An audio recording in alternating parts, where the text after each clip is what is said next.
بسم الله الرحمن الرحيم.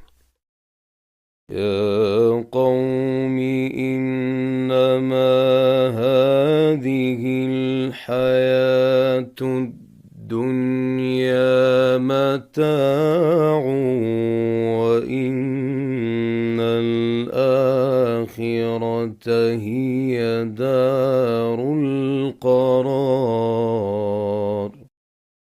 يوم ندعو كل أناس بإمامهم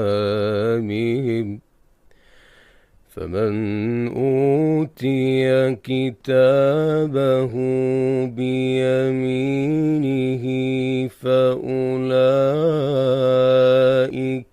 يقرؤون كتابهم ولا يظلمون فتيلا.